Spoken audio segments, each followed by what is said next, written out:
মাননীয় সদস্য জনাব এ কে আব্দুল মোমেন, আপনি এ বিষয়ে একটি প্রশ্ন করতে পারেন। অসংখ্য ধন্যবাদ মাননীয় স্পিকার। মাননীয় স্বরাষ্ট্রমন্ত্রী বলেছেন যে অন্য দু ধরনের প্রপোজাল থাকলে বলতে পারি। সিঙ্গাপুর ছোট্ট দেশ, তাদের কিন্তু আপনার কোথাও যানজট নাই। এর একটি কারণ হলো তারা তাদের দেশে গাড়ি কিনতে গেলে হেভি ট্যাক্স দেয়, ইন্স্যুরেন্সের জন্য গাড়ি কেনার থেকে ডাবল ট্রিপল বেশি চার্জ করে। তারপরে ব্যক্তিগত গাড়িও দেশে নাই, ওখানে সবই পাবলিক ট্রান্সপোর্ট, লাইন ধরে লোক পাবলিক ট্রান্সপোর্ট। তাদের ম্যানেজমেন্ট, আপনার traffic management is very very good. London ছোট্ট, লন্ডনের রাস্তাঘাট ছোট, আমাদের রাস্তাঘাট থেকে ছোট, কিন্তু সেইখানে লন্ডন শহরে ঢুকতে গেলে স্পেশাল ট্যাক্স দিতে হয়। তার ফলে অধিকাংশ লোক লন্ডন শহরে ঢুকার আগে দূরে কোথাও ট্রেন স্টেশনে গাড়ি নাম রেখে তারপরে ট্রেনে লন্ডনে আসে। আমাদের দেশে যে কোনো জেলার থেকে যে কোনো লোক ঢাকা শহরে চলে আসে। আমরা যদি এই ট্যাক্স সিস্টেম চালু করি যে ঢাকা শহরে ঢুকতে গেলে স্পেশাল ট্যাক্স সিস্টেম, তাহলে আমাদের এই যানজট কিছুটা লাগু হতে পারে। তো আমি বিশেষ করে ঢাকা সিটিতে আমার মনে হয় ইট ইজ হাই টাইম যে আমরা ট্যাক্স সিস্টেম চালু করব। আর তাছাড়াও দেশে এই গাড়ি ঘোড়া যাতে অত বেশি না থাকে, তার জন্য আমরা আমাদের গাড়ি ঘোড়ার উপরেও ইন্স্যুরেন্স উপরে বিশেষ করে আমরা আরো অধিকতর ট্যাক্স দিলে পরে সংখ্যা হয়তো কমবে। এখানে বলে রাখি যে একই পরিবারে আগে একটি গাড়ি দুইটি গাড়ি থাকতো, কিন্তু এখন একটি গাড়ি হলে গেলে আর সে অন্য কোথাও যেতে পারে না এই ট্রাফিকের যানজটের কারণে। আমি যদি যানজট কমাতে পারি, একই পরিবার তার 4টা গাড়ি লাগবে না, তখন সে একটা কি দুইটাতে চলে আসবে। সেই কারণে আমি যানজট উন্নত করলে আমার উন্নত করার একাধিক ওয়ে, খালি এই পুলিশ টুলিশ রাখলেই হবে না।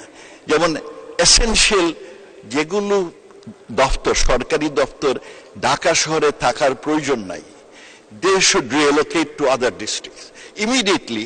বহু আপনার গাড়ি চলে যাবে। আমি শুধু আবহাওয়া অফিসের কথাই বলি, প্রায় 100টা গাড়ি তাদের, ও যদি চলে যায় পতেঙ্গায় 100টা গাড়ি চলে গেল, 100টা গাড়ির আনাগোনা শহরতে উঠে গেল। এই জন্য আমি মনে করি এগুলো নিয়ে চিন্তা ভাবনার সময় এসেছে।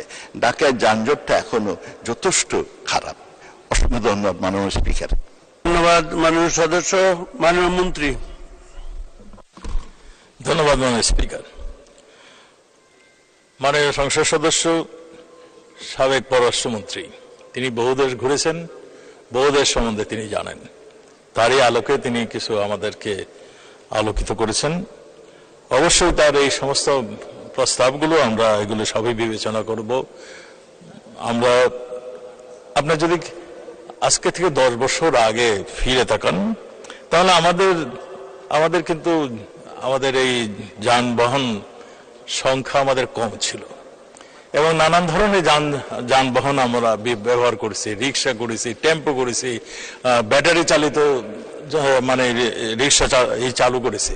এখন সময় আসছে এগুলি নিয়ে আমাদের চিন্তা ভাবনার, উনি যথার্থই বলেছেন, এগুলি নিয়ে আমাদের চিন্তা ভাবনার সময় আসছে। এখন ঢাকা শহরে কি চলবে কি না চলবে এটারও একটা চিন্তার সময় আসছে, উনি মাননীয় সংসদ সদস্য যথার্থই বলেছেন। আর সঙ্গে সঙ্গে আমি এটাও স্মরণ করিয়ে দিতে চাই মাননীয় স্পিকার, বিদেশগুলোতে যে সমস্ত দেশে তিনি উদাহরণ দিয়েছেন, সেই উদাহরণে আপনার ওই সমস্ত শহরগুলিতে একটা আধুনিক শহর হলে অন্তত 25% সড়ক থাকে, রাস্তাঘাট থাকে। আমাদের বাংলাদেশে কিন্তু সেটি নেই।